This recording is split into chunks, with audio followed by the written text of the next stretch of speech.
tardes, bienvenidos al noticiero del mediodía. Hoy es 8 de julio del año 2021. Comparta con nosotros la próxima hora de informaciones. ¿Cómo estás, Junior? Muy bien, Diana, buenas tardes para ti, también para todos los que a esta hora están con nosotros. Comenzamos nuestra emisión y lo hacemos con los titulares. Insta Díaz-Canel a aprovechar experiencias en el combate a la COVID-19 en Artemisa y Mayabeque. Incrementa Gobierno Central acciones en el enfrentamiento a la COVID-19 en todo el territorio nacional. Declaran estado de emergencia en Japón ante la evolución de la cepa Delta de la COVID-19 en el mundo. La medida afectará a los venideros Juegos Olímpicos.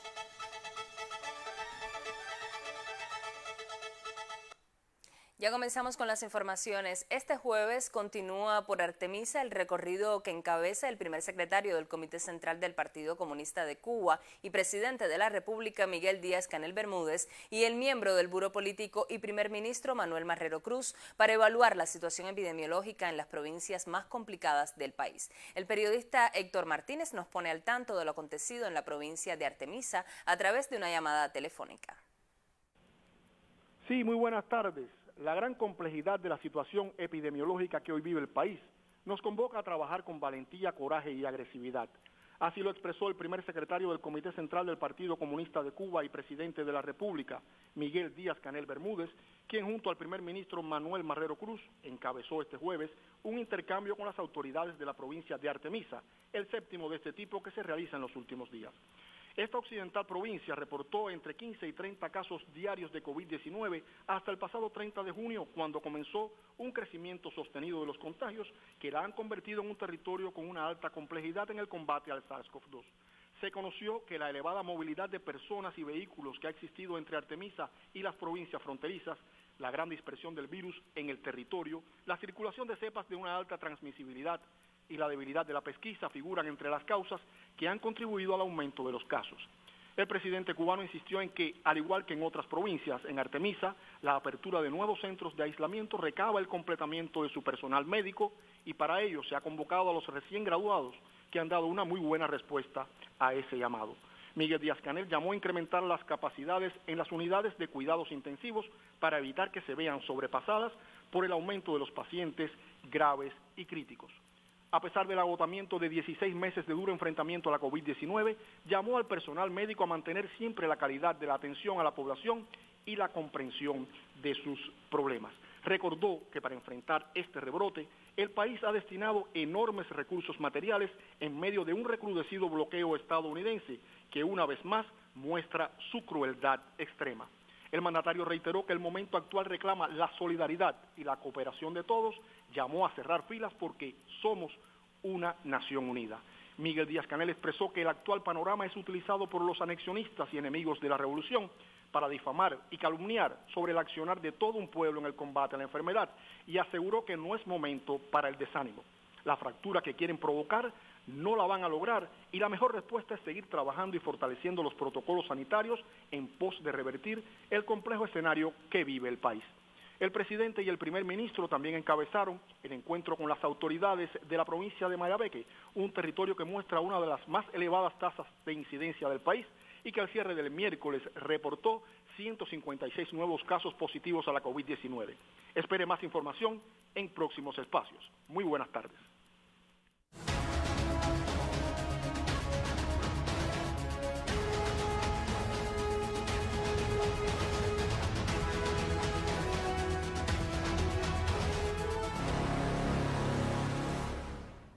Este miércoles se reportaron en Cuba 3.819 casos positivos a la COVID-19, según se informó en conferencia de prensa. Se lamenta la muerte de 26 personas. Las cifras continúan en ascenso y se hace necesario cumplir con las medidas establecidas.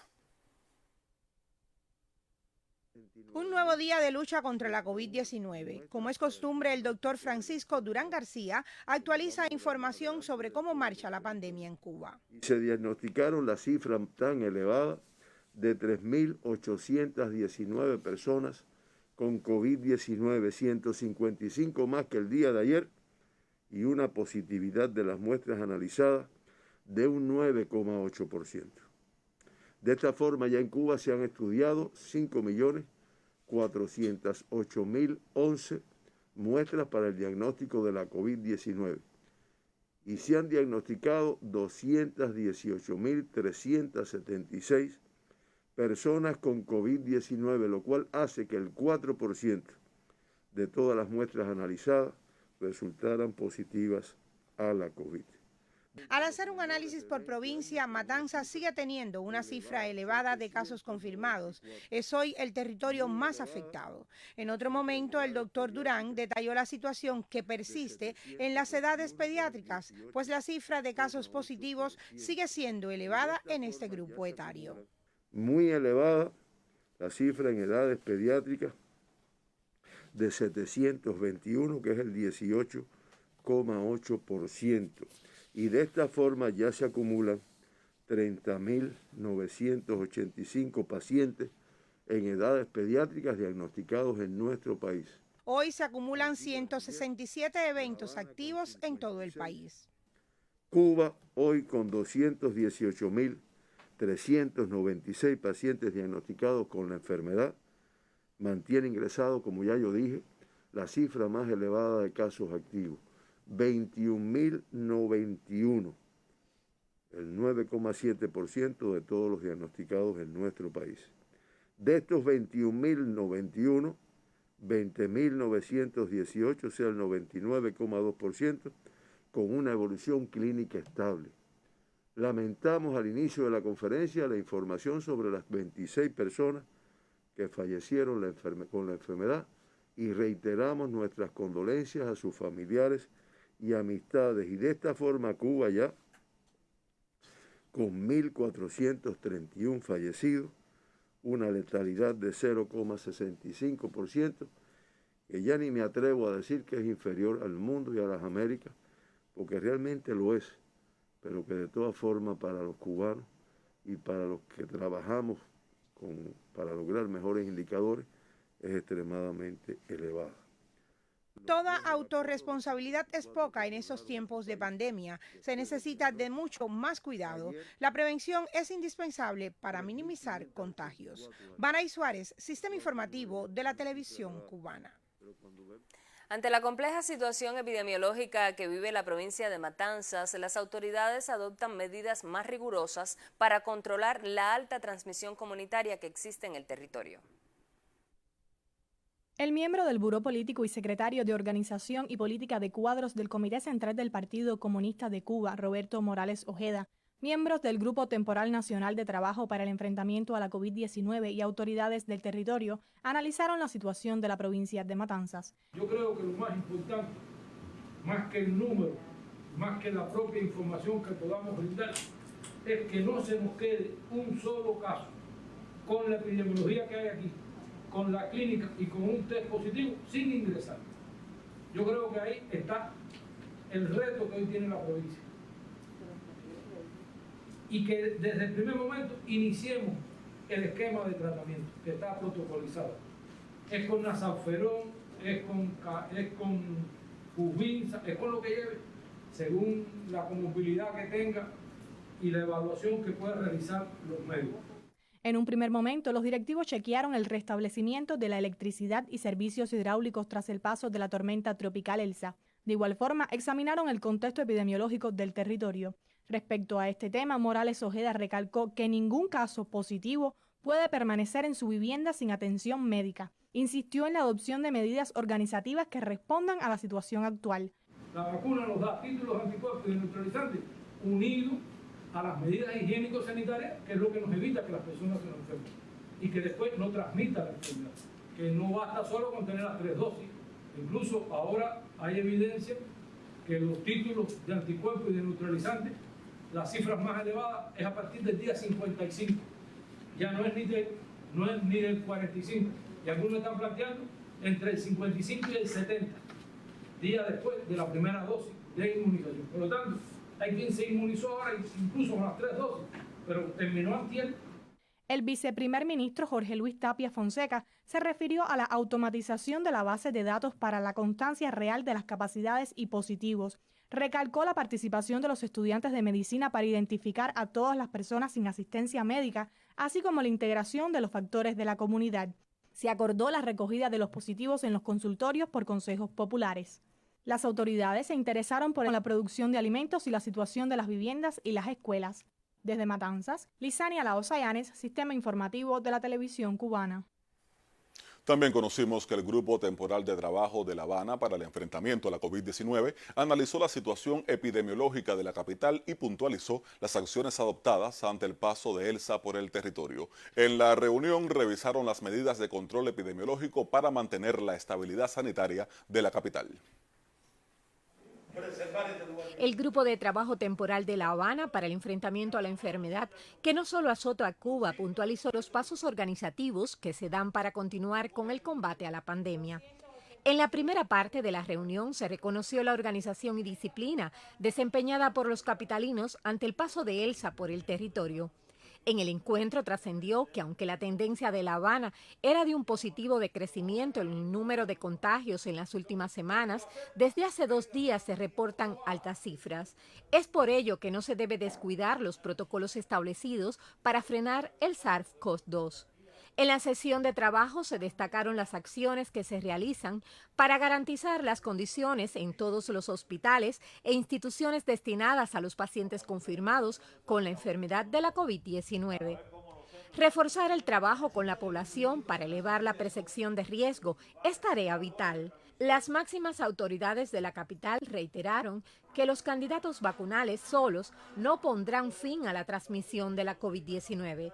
Los dirigentes enfatizaron también acerca del cumplimiento estricto de las medidas higiénico-sanitarias, sobre todo por parte de las personas que están vacunadas. La responsabilidad de los que estamos vacunados,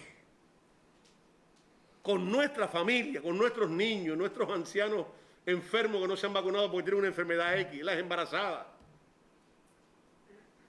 no tiene que aumentar eso. Y vale más precaver a tener que lamentar. El llamado a que todos tengan responsabilidad individual y colectiva es perenne. Solo se podrá contener el virus si cada cual cumple con su papel. La batalla para la contención de la COVID requiere de cooperación. No olvidemos que es letal para la vida. Evelix Tamilé, Sistema Informativo de la Televisión Cubana. Más adelante en esta emisión ofreceremos un reporte sobre la conformación de las micro, pequeñas y medianas empresas conocidas como MIPYMES y su aporte a la tarea de ordenamiento.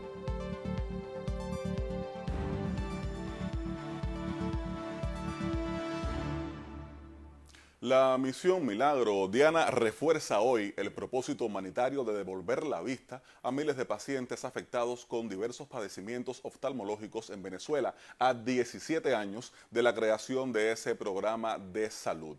Muchos venezolanos se benefician a diario del servicio gratuito ofrecido en 18 centros asistenciales y 21 posiciones quirúrgicas gestionadas por profesionales de la Brigada Médica de Cuba en el país sudamericano. Cientos de pacientes agradecen por la atención de calidad y el cariño recibido por los doctores cubanos. El 8 de julio de 2004 surgió la Misión Milagro por iniciativa de los gobiernos de Cuba y Venezuela con el propósito de facilitar la atención de dolencias oculares a personas de bajos ingresos en un programa extendido luego a varios países de América Latina y el Caribe.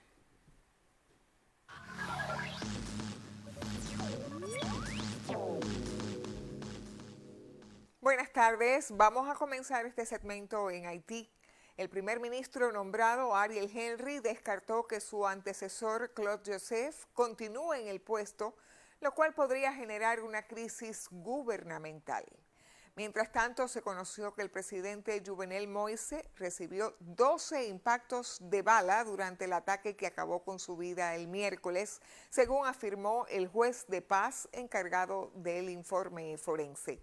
El responsable de levantar el cuerpo dijo que aparte de Moïse, la única persona que resultó herida fue su mujer Martín, ahora hospitalizada en Miami, Estados Unidos. De acuerdo con las autoridades, los 2 hijos de Moises se encuentran en lugar seguro. El juez de paz también aseguró que el escritorio y la habitación de Moises fueron saqueados por los asaltantes. De acuerdo con la policía haitiana, 4 supuestos asesinos fueron abatidos durante un tiroteo y otros 2 fueron detenidos. Pero vamos a avanzar con más. El presidente de Venezuela, Nicolás Maduro, ratificó a Padrino López como ministro de Defensa y designó nuevos jefes en los componentes de la Fuerza Armada Nacional Bolivariana. La nueva juramentación tuvo lugar durante la graduación conjunta de más de 1000 alféreces y guardias marinas pertenecientes a la promoción bicentenario de la Batalla de Carabobo 2021 de la Universidad Militar Bolivariana. El presidente Maduro explicó la necesidad de Farahstar, la primera embarcación fabricada totalmente en el país, se ha convertido en símbolo de la voluntad del pueblo para desafiar el bloqueo, al igual que el Centro de Trasplante de Células Madre para Niños con Cáncer, inaugurado pese a las dificultades de equiparlo. Por otro lado, las exportaciones sirias se expanden hacia 117 países, aumentando en un 50% durante el primer trimestre del 2021. Aunque aún no se alcanzan los niveles anteriores a la guerra, es un dato alentador, pues a pesar de que Estados Unidos ocupa la mayoría de los yacimientos de petróleo del país, principal rubro sirio, la rueda de la economía continúa girando. Desde Damasco, Siria, reportó Fadima Rauf, corresponsal de Prensa Latina para el sistema informativo de la televisión cubana. Y el primer ministro del Reino Unido, Boris Johnson, aseguró hoy que la mayoría de las tropas británicas ya salieron de Afganistán como parte de la retirada anunciada por la coalición comandada por la OTAN. Según explicó Johnson ante el Parlamento, el gobierno conservador decidió traer a casa a los soldados y solo dejó atrás a unos 750 efectivos, la mayor parte de los cuales también regresaron. Johnson afirmó, no obstante, que la retirada de los militares signifique que el Reino Unido abandonará sus compromisos con Afganistán y anunció la entrega de un monto millonario en ayuda para el desarrollo de esa nación que quedó devastada por la guerra. Y en África, las estadísticas de la COVID-19 difundidas hoy por el Centro de Prevención y Control de Enfermedades parecen confirmar los peores pronósticos, pues el continente avanza hacia un cataclismo multifacético. Los contagios en las últimas 24 horas ascendieron a 44.107, una cifra inédita incluso para las últimas semanas, durante las cuales ese índice mostró alzas persistentes, aunque sin sobrepasar la marca de los 40.000. Mientras tanto, los fallecimientos por causas asociadas a la pandemia llegaron en la jornada del miércoles a 148.709, con el deceso ese día, es decir, en solo 24 horas, de 813 pacientes, otra cifra inédita en el continente. Así terminamos, ahora continúen con otras informaciones.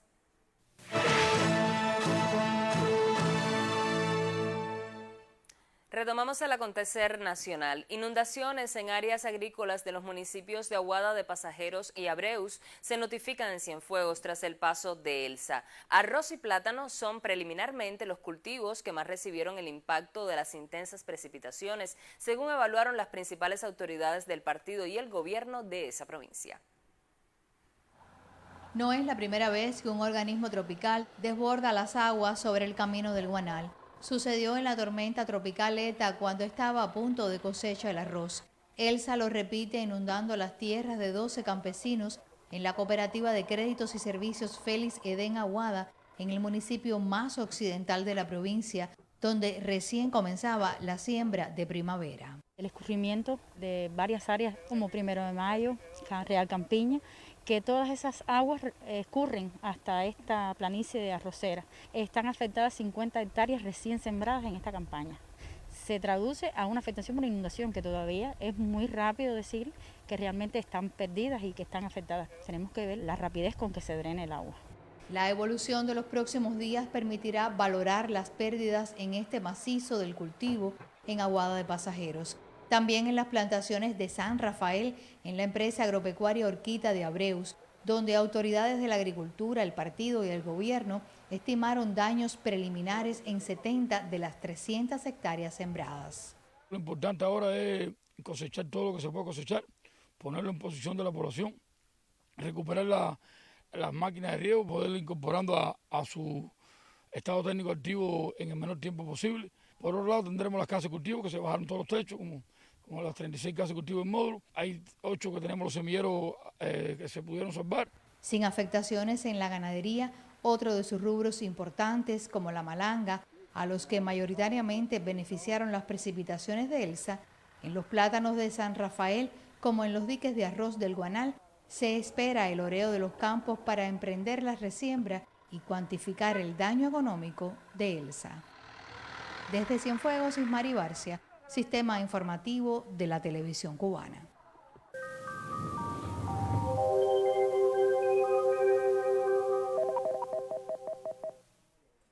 Buenas tardes. Algunos chubascos, lluvias y tormentas eléctricas ocurrieron en la tarde y primeras horas de la noche de ayer en localidades de las regiones occidental y central del país. Fueron más aisladas en el resto del territorio. Estos fueron relacionados con altos valores de humedad en el área, el fuerte calentamiento del día y factores locales. Hoy, las altas presiones mejor estructuradas en el área del Caribe disminuye la probabilidad de lluvias en gran parte del país, disminuye también el contenido de humedad. Serán aislados los chubascos y las tormentas eléctricas durante la tarde. Observen en las imágenes de satélite meteorológico cómo predomina la poca nubosidad en la mañana sobre Cuba y sus mares adyacentes. El pronóstico del tiempo para la tarde estará parcialmente nublado en todo el territorio nacional y se nublará en algunas localidades del interior y sur con aislados chubascos y tormentas eléctricas. En la noche estará con poca nubosidad y parcialmente nublado solo en algunas localidades. El día será cálido, las temperaturas máximas en la tarde se mantienen con poca variación, valores entre 32 y 35 grados Celsius, y en la noche las temperaturas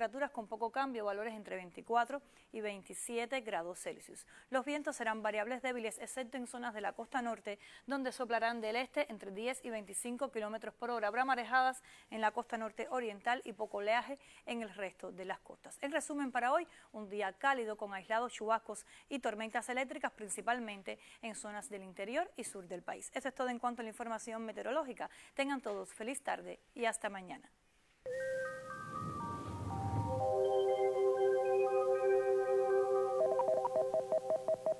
La capacidad de recuperación de la flora y la fauna tras el azote de fenómenos meteorológicos es uno de los temas abordados en la Convención de Medio Ambiente que sesiona de manera virtual en instalaciones científicas del SITMA.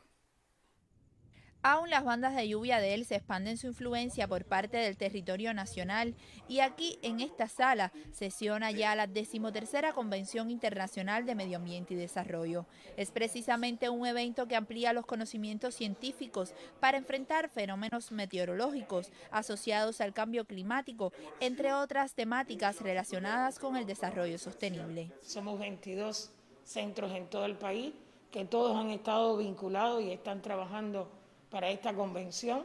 Es importante por todos los avances que traemos desde la recuperación de las zonas costeras, el trabajo con las comunidades para la adaptación al cambio climático, la evaluación del nivel de la subida del nivel del mar, las modelaciones que hoy se tienen a través del macroproyecto, las granjas de corales en la recuperación de las crestas arrecifales de nuestros fondos marinos. Más de 850 ponencias serán debatidas hasta el viernes próximo mediante foro debates y presentaciones virtuales.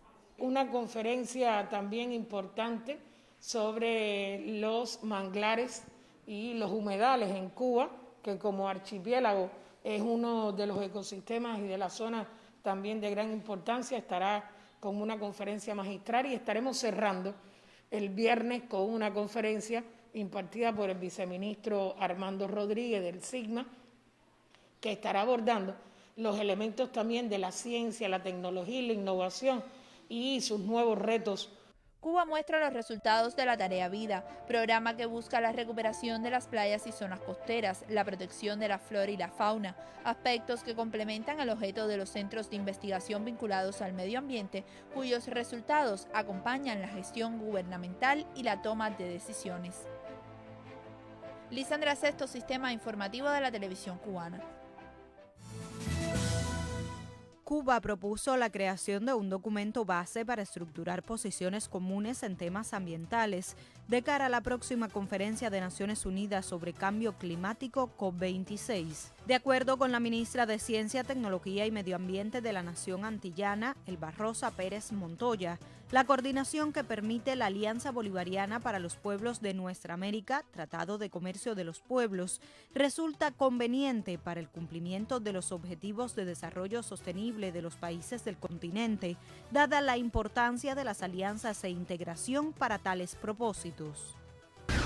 Empresas y productos cubanos están presentes en la Expo Virtual Multisectorial Alemania Latinoamérica 2021, que desde el martes último y hasta este viernes tiene lugar en ese país europeo. La cita constituye una excelente oportunidad para promover las exportaciones, así como la inversión extranjera en la mayor de las Antillas. La nación caribeña está representada en 3 sectores: el de la energía renovable, la industria agroalimentaria y en el de la salud y los servicios médicos, abarcando cuestiones de la biotecnología, la industria farmacéutica y la ciencia en su enfrentamiento a la pandemia de la COVID-19. Wendy Rodríguez Contino, Sistema Informativo de la Televisión Cubana. Continuamos con otras informaciones. Para Katy Herrera Lemus, directora del Centro de Estudios de Técnicas de Dirección de la Universidad de La Habana, las micro, pequeñas y medianas empresas que irrumpirán como parte de la tarea de ordenamiento en el país serán un actor fundamental y estratégico para el desarrollo de la economía cubana. Cuba Noticias obtuvo declaraciones exclusivas con la experta en técnicas de dirección. Veamos. Transitar hacia la conformación de las micro, pequeñas y medianas empresas, conocidas como MIPYMES, ya sean estatales, privadas e incluso mixtas, además de tiempo y organización, requiere de un programa de capacitación que incluye el dominio del enfoque empresarial.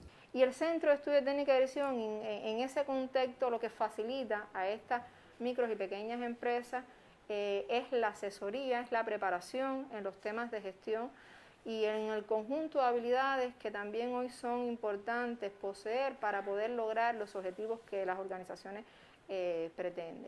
Decir que tener tecnología es importante, tener finanzas es importante, pero si no tenemos un pensamiento organizado, un pensamiento de gestión económico, logístico, o sea, que integre todos estos elementos, realmente los esfuerzos se pueden diluir. La fuente principal para la constitución de las MIPYMES son los actuales trabajadores por cuenta propia pertenecientes al sector privado que tienen contratada mano de obra. Con la creación de una micro, pequeña o mediana empresa, un cuentapropista tendrá además autonomía y capacidad de gestión.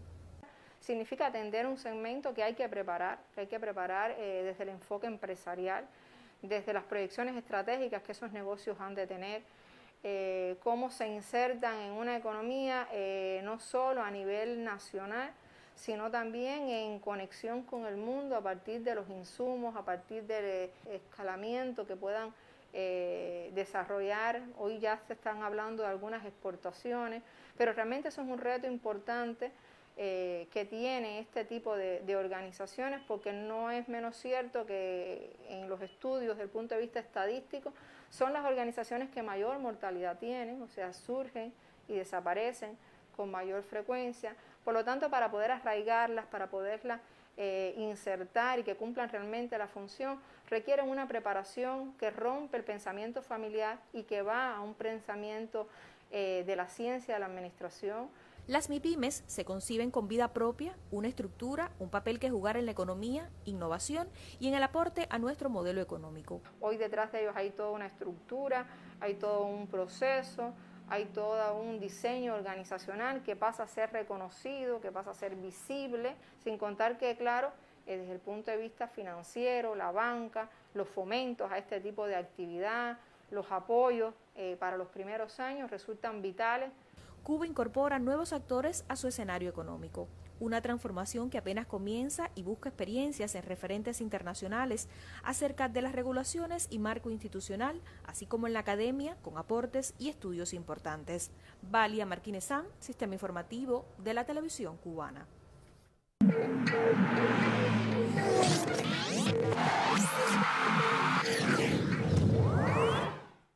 Buenas tardes, tiempo para los deportes en la emisión del mediodía. 4 cubanos competirán mañana en la parada de la Liga del Diamante que acogerá la urbe de Mónaco. La ochocentista Rosemaria Almanza busca mantener su gran estado de forma cuando enfrente nuevamente a rivales de consideración, pues todas las que están en esta competencia tienen marcas inferiores a 1 minuto 59 segundos en esta temporada. Esta vez estará acompañada por su coterránea Sailí Diago. Por su parte, Eliadmis Povea saldrá a un difícil reto en el triple salto que pudiera lanzar su candidatura a una medalla en Tokio. Entre sus rivales se encuentra la jamaicana Chanieka Ricketts, porque damos por descontado a la fenomenal Yulimar Rojas. Por último, Juan Miguel Echavarría intentará subir el nivel de sus registros ante los mayores contendientes que encontrará en los Juegos Olímpicos, el jamaicano Tajay Gale y el griego Miltiadis Tentoglou. Y la Escuela Nacional de Boxeo Olveín Quesada se encuentra entre las instalaciones priorizadas por el INDER para el mantenimiento y remodelación. Al respecto, tenemos los detalles ofrecidos a la revista Cuba Visión Deportes por la periodista Rockmary García. La Escuela Nacional de Boxeo, ubicada en la capitalina finca del Guajay, es prioridad dentro del plan de recuperación y mantenimiento de las principales áreas deportivas, proyecto realizado por el INDER. Sobre los detalles conversó Carlos Manuel Pérez, director del centro. La cerca perimetral, que databa de muchos años la reparación, estaba en muy mal estado constructivo, se está reparando y se prevé su culminación con la máxima calidad en los próximos días. Igual el área de la cocina-comedor, que el restaurante ya estaba presentando situaciones de filtraciones y deterioro en el piso, también se acometió esa tarea y eso va a posibilitar un mayor confort, una mayor higiene para el tratamiento de los atletas. También se está trabajando en la rehabilitación de las habitaciones y de todo el área residencial, tanto de las cabañas de los priorizados como del área exterior, que ya también desde el punto de vista constructivo se había deteriorado. Y se ha trabajado en el mantenimiento y reparación de los equipos de refrigeración de la escuela, incluyendo los aires acondicionados de la climatización de los atletas, que eso también influye en su confort y en una mejor relación trabajo-descanso, que es uno de los principios del entrenamiento deportivo, lo que posibilitará que los rendimientos en la preparación para la Olimpiada sean los óptimos y comenzar el nuevo curso escolar con las condiciones que realmente requiere el equipo nacional de boxeo. Mejorar la calidad de vida y a su vez el rendimiento en el espacio destinado para los mejores púgiles del país, propiciar buenas condiciones como base de entrenamiento de las delegaciones internacionales que visitan la escuela, son objetivos claros de una casa de domadores del ring. Y los Juegos Olímpicos de Tokio 2020 finalmente se celebrarán sin público en las instalaciones, debido al aumento de casos de coronavirus en el área metropolitana de la capital japonesa. La decisión se adoptó en la reunión entre representantes del comité organizador, los comités olímpico y paralímpico, las autoridades de Tokio y el gobierno central nipón. Los contagios por COVID-19 aumentan a diario y ante esta situación el primer ministro japonés Yoshihide Suga declaró hoy el estado de emergencia en el área de Tokio, una alerta vigente hasta el 22 de agosto.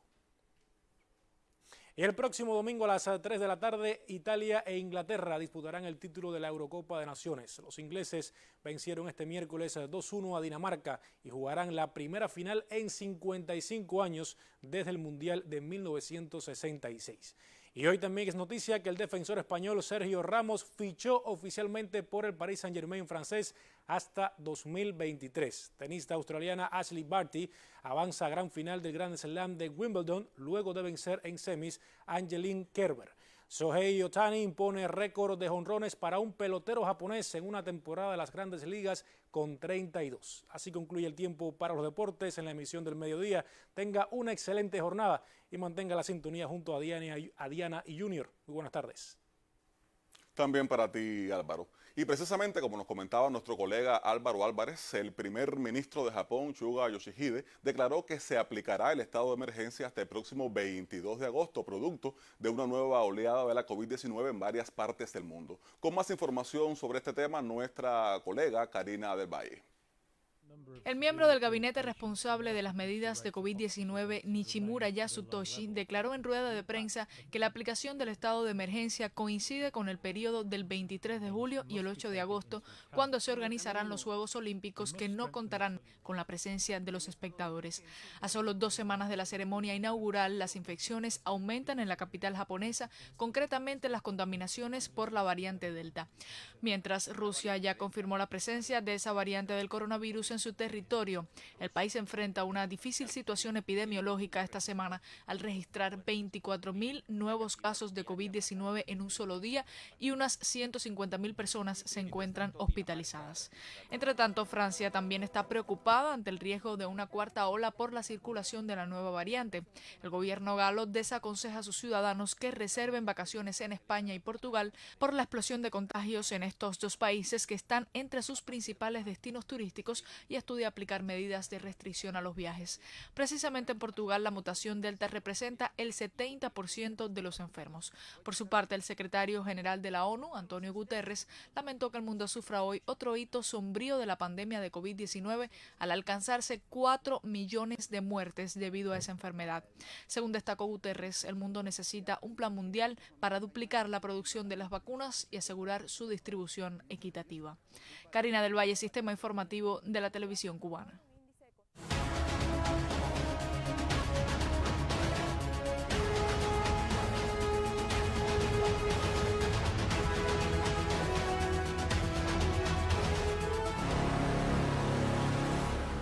Y ante la compleja situación epidemiológica que hoy presentamos, la máxima dirección del país recorre las provincias cubanas revisando qué se hace y qué nos falta por hacer.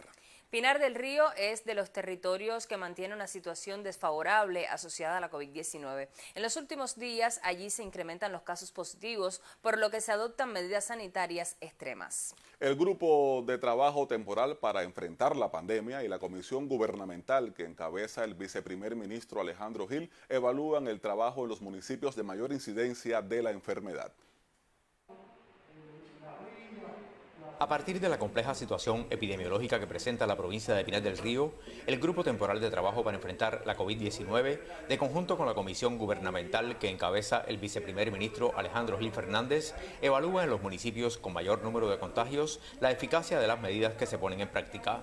En Consolación del Sur señalaron la necesidad de incrementar la calidad de las pesquisas, la delimitación de los controles de focos y el cumplimiento de las medidas indicadas para reducir la movilidad en los espacios públicos. Lo ideal fuera 0. La movilidad tiene que ser mínima para que no se vea nadie en la calle o la menor cantidad posible de personas en la calle. Durante un tiempo determinado, no es para toda la vida. Es un periodo de tiempo para que esto se controle y podamos revertir la situación y salir de esto y ir avanzando hacia la vida normal del país. En el debate abordaron la necesidad de reducir las personas presenciales en los centros laborales, la circulación de vehículos e incrementar las medidas sanitarias intradomiciliarias. El uso del hipoclorito en la vivienda, el uso de las vasijas y que los utensilios que se utilicen por los integrantes del núcleo familiar sean los mismos, que se higienicen bien.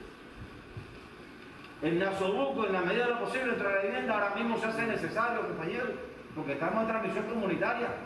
Convocaron a hacer un mejor uso de los medios de prensa locales para informar y orientar al pueblo, así como perfeccionar la labor de las zonas de defensa en cada comunidad. Para cumplimentar el mandato que se está dando aquí, lo primero que hay que hacer a nivel de zona de defensa es tener una idea clara, primero de la misión. Que la gente entienda que estamos en una severa contingencia y dar los documentos. Esto no es una frase, no es una consigna, son los documentos. Estamos batallando por la vida. En esta provincia se diagnosticaron 1.898 casos positivos a la COVID-19 en los últimos 15 días y reporta una tasa de incidencia de 325.1 por cada 100.000 habitantes. Desde Pinar del Río, Pedro Lázaro Rodríguez Gil, Sistema Informativo de la Televisión Cubana. La intervención sanitaria con el candidato Vacunal Abdala reinició hoy en más de 1.500 sitios clínicos habilitados en la capital del país. Antes de que finalice el presente mes, concluirá la administración del esquema de 3 dosis del inmunógeno a cerca de 1.700.000 personas. Este miércoles se reanudó en la capital del país la intervención sanitaria con el candidato vacunal Abdala. En el consultorio médico 7 del municipio Plaza de la Revolución, unos 400 voluntarios recibirán la segunda dosis del inmunógeno, desarrollado por el Centro de Ingeniería Genética y Biotecnología CIGB. Y hoy en este sitio vacunal, de 100 vacunados de primera dosis, van a recibir su segunda dosis, los 100 pacientes. No hay ningún paciente excluido en esta segunda dosis. O sea que durante los 14 días hemos tenido la vigilancia de las reacciones adversas que han sido muy mínimas. Según establece el protocolo, Abdala se administra a mayores de 19 años y entre los criterios de exclusión destacan la convalecencia COVID-19, la presencia de enfermedades crónicas descompensadas, la alergia al timerosal, embarazo y padecimientos oncológicos bajo tratamiento. En nuestro policlínico nosotros tenemos un universo a vacunar de 9.355 pacientes.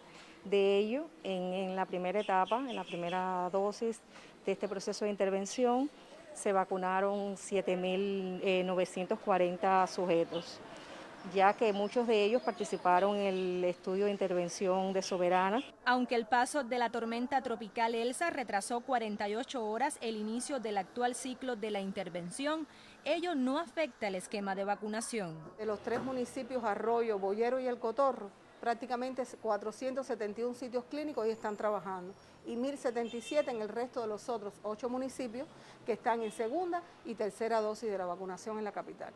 En la última semana del mes de julio deberá concluir la inmunización con las 3 dosis del candidato vacunal de aproximadamente 1.700.000 personas que residen en la capital. Daimi Díaz Breijo, Sistema Informativo de la Televisión Cubana.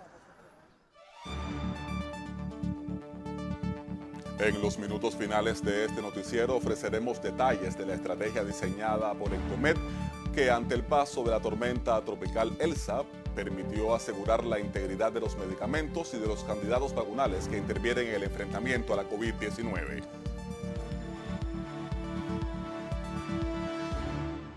Continuamos ahora con el análisis internacional. La Convención Constitucional arrancó esta semana en Chile. Sus 155 miembros tendrán a su cargo por mandato popular la redacción de una nueva Carta Magna para el país que sustituye la actual, vigente desde la dictadura de Augusto Pinochet.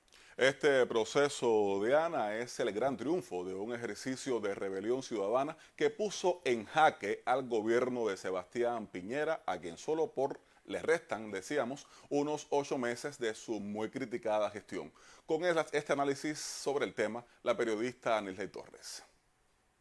Buenas tardes. De los estallidos sociales que revolucionaron el panorama latinoamericano entre finales de 2019 y principios de 2020, el chileno fue sin dudas uno de los más impactantes por la magnitud de la resistencia popular y por la bestialidad en la respuesta represiva del Estado. Pero hoy podemos decir que ese brote de cólera acumulada no fue uno más, porque obligó a los decisores de gobierno a algo más que chorros de agua, balas de gomas y violencia. Tuvieron que ceder con el propósito de frenar a la masa a la que cada vejación le servía de combustible para seguir en su grito de cambio. La Convención Constituyente, que se instaló formalmente el pasado domingo y que tuvo su primera sesión ayer miércoles en Chile, es la gran victoria para esos manifestantes y la gran piedra en el zapato para la oligarquía chilena, que ha buscado perpetuar por 30 años un modelo de puro espejismo. Y el aumento del pasaje del metro que desencadenó todo fue el golpe que rajó ese espejo. Piñera y los suyos idearon la estrategia de hablar de cambio constitucional para calmar la ira que se apoderó de calles y plazas, pero el rumbo que tomó la cosa con el plebiscito primero y el resultado del proceso constituyentista en curso fue el tiro por la culata del plan inicial del Ejecutivo, que se traía un final diferente entre manos.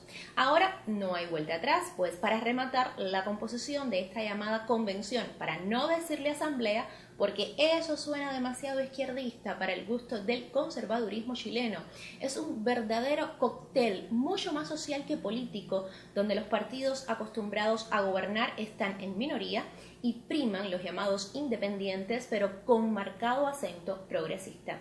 Para seguir disgustando a la élite del país, se eligió como presidenta de la convención a una mujer. Y como al que no quiere caldo, usted ya sabe, también esa mujer es además mapuche, o sea, representante del pueblo indígena que el Estado chileno y por ende todas sus administraciones han desconocido y peor, estigmatizado y criminalizado. Y la presidenta es una de las 17 representantes indígenas con voz y voto dentro de este cónclave, que por demás es paritario. Quiere decir esto que cuenta con paridad de género casi exacta, 77 mujeres y 78 hombres. Y esto, aunque usted no lo crea, no ha sucedido jamás en la redacción de ninguna constitución del planeta. Por lo que de derechos para los pueblos originarios y apoyo a las reivindicaciones feministas de seguro se va a discutir. Del resto de los temas también pueden adivinarse algunos por la composición misma de los convencionales, así se les llama a estas personas que redactarán la Constitución, y también por las posturas que ya se han ido fijando, ya bien en declaraciones o estudios de opinión, y lo más importante, porque tienen que sí o sí ser coherentes con los reclamos de esa multitud que ganó la pelea en la calle, la que se dejó el pellejo, un ojo y hasta la vida en el empeño. Y para ser coherentes con ellos hay que poner a debate el papel del Estado, hoy día meramente decorativo en lo social, porque rige una nación donde todo es privado, y cuando digo todo, digo desde el agua hasta la educación y la salud, por nombrar lo elemental. Habrá que discutir también sobre los poderes. El Ejecutivo, que concentra un poder diríamos que ilimitado, y el Legislativo y Judicial, tan amañados que le hacen coro a los designios presidenciales, por lo que se imponen nuevas reglas del juego y algo que se llama participación política. Habrá que hablar de medio ambiente en un país cuyo modelo económico, vendido como exitoso, se ha erigido sobre prácticas extractivistas, donde los dividendos de un negocio y el libre mercado regulan, o yo diría, mejor dicho, desregulan todo, también el ecosistema. Para eso y mucho más, porque una constitución es un texto amplio, tienen un año por delante y el inmenso reto de crear consensos en medio de una segmentación tal en la que ninguna fuerza alcanza para imponer criterio, porque se necesitan 104 votos de 155 para dar luz verde a cada cápite. Y después viene un escalón muy difícil, someter a referendo popular lo redactado y que la gente decida si acepta la nueva Carta Magna o se queda con la pinochetista. Y usted pensaría, bueno, si ya un referendo dijo que querían una nueva constitución, pues resulta que en ese menos de la mitad de la población y ahora el venidero es de voto obligatorio, por lo que hay que convencer con argumentos bien sólidos a mucha gente de lo que ya para entonces estará en blanco y negro y que previsiblemente no será del agrado de los que hasta ahora vivían del cuento del milagro chileno de prosperidad. Así como le cuento, buenas tardes.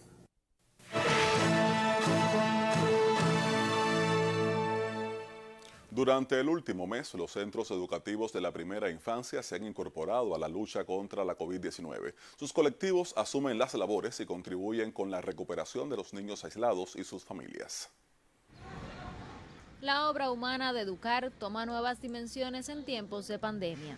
Numerosos centros escolares se han incorporado a velar por contener el avance del coronavirus, sobre todo a partir de la agudización de la situación epidemiológica en Holguín. 4 círculos infantiles de la provincia en estos momentos han cambiado su objeto social para funcionar como centros de aislamiento que acogen a niños contactos de casos positivos y sus familiares.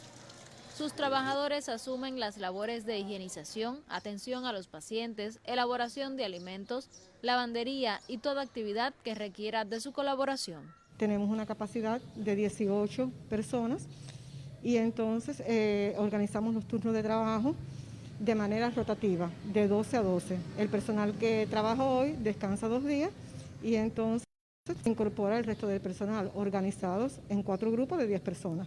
En el Círculo Infantil Sandinitos ya se han recibido más de 120 aislados, los cuales aprecian el esfuerzo de quienes se arriesgan para acompañarlos en sus días de incertidumbre. Me acogieron aquí como una familia, de corazón se lo digo, una atención con mis niños.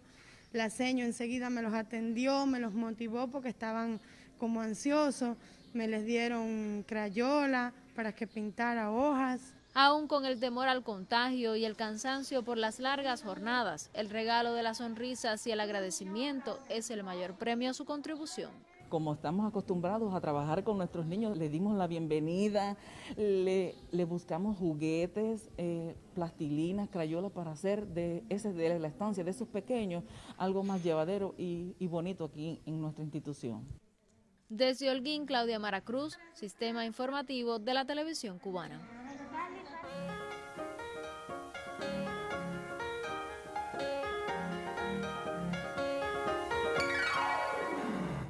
Buenas tardes. Cada 7 de julio el Festival del Caribe celebra el homenaje al cimarrón, una de las ceremonias más reales y pintorescas del evento que tienen como escenario el poblado del Cobre. Este año solo es posible revisitar sus memorias justo cuando el monumento al cimarrón celebra 24 años de emplazamiento. Caminos abiertos entre lomeríos o 333 escalones llevan hasta el monumento al cimarrón ubicado en el poblado del Cobre en Santiago de Cuba. Inaugurado en 1997, se levanta como símbolo de resistencia cultural en lo más alto del Cerro del Cardenillo. En el cimarrón encontré elementos esenciales del ser humano. El hombre es el animal que no puede ser atado. Y eso es el espíritu del cimarrón, el decidir asumir ese riesgo por ser libre. Es tradición que cada 7 de julio la fiesta del fuego descanse en este sitio de ceremonias. Respeto para quienes se rebelaron a la esclavitud. Carlos Fernández y Karina Sotomayor, Sistema Informativo de la Televisión Cubana. Y el Museo Municipal de Minas en Camagüey lleva 38 años atesorando piezas del patrimonio histórico-cultural de la localidad, una institución que también sobresale en el trabajo comunitario. Conserva y promueve el patrimonio histórico del territorio, el Museo Municipal de Minas en Camagüey, una institución que atesora más de 5.000 piezas. Las colecciones están formadas principalmente por objetos que reflejan el desarrollo social y de la cultura en la localidad. Hacemos la ruta de la historia con los niños que están en el territorio, con diferentes personas que les gusta hablar de la historia, y es muy importante porque no podemos perder la historia, y entonces ahí está desde nuestros ancestros hasta nuestros días toda la parte histórica del municipio. Inaugurado el 29 de diciembre de 1982, también mantiene quehacer comunitario. Estimula proyectos como el Monumento en mi barrio, que divulga figuras y hechos históricos en centros educacionales y laborales.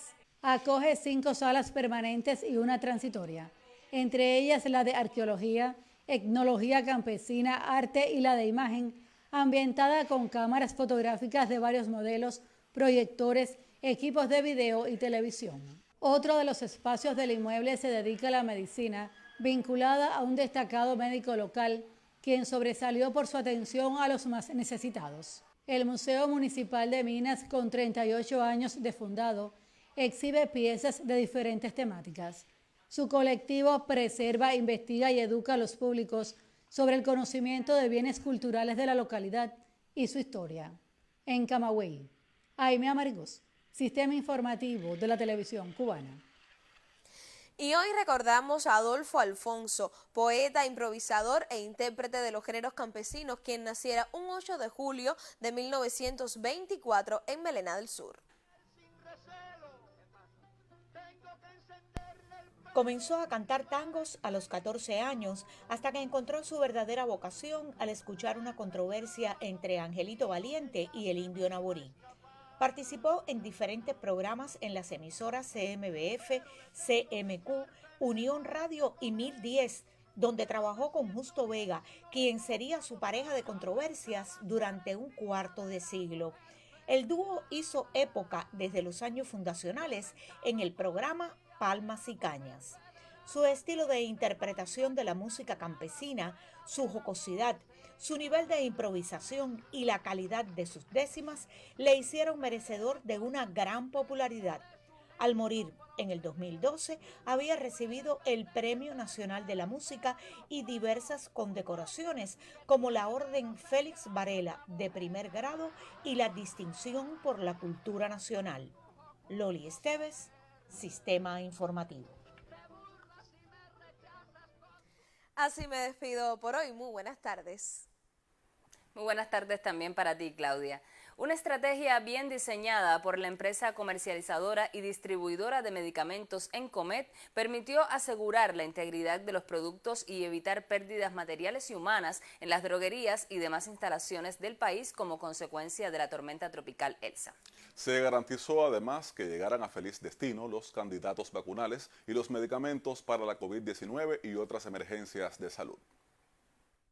Lo más complejo para Encomed fue la evacuación de los medicamentos y continuar al mismo tiempo la comercialización y distribución en medio de un panorama epidemiológico nacional mucho más complicado. Estábamos moviendo un nivel importante de medicamentos, teníamos más de 20 vehículos nuestros en carretera, incluyendo entre 7 y 8 rastras que estaban distribuyendo medicamentos, tanto para la COVID como algunos de nuestros candidatos vacunales también, para la intervención que se quiere, que comenzaría en estos días en grupos de riesgo determinados en algunas provincias. Reconoció la colaboración de la Policía Nacional Revolucionaria, la Defensa Civil y el Instituto de Meteorología para que los vehículos transitaran sin contratiempos.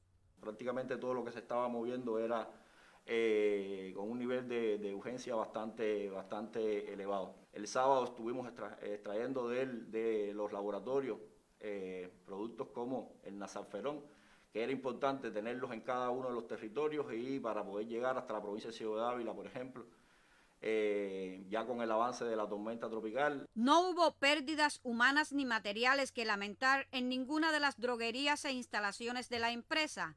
Acerca de los candidatos vacunales, el director general de Encomed precisó: la empresa comercializadora y distribuidora de medicamentos cuenta con toda la infraestructura, la transportación y el almacenamiento de nuestros candidatos vacunales. En los próximos días está previsto que se vayan incorporando otras provincias y otros territorios, de conjunto, reitero, con salud pública y con las empresas productoras. Bueno, estaremos recibiendo el candidato vacunal y llegando a cada una de las provincias sin ninguna dificultad. Marisol Ramírez, Sistema Informativo de la Televisión Cubana. Y de esta forma concluye el noticiero del mediodía. Espere más informaciones en la emisión de la tarde de Canal Caribe y el noticiero estelar de las 8 de la noche. Recuerde, como siempre, el pedido: cuidarse mucho. Gracias por su atención y hasta mañana. Nos vemos mañana. Buenas tardes.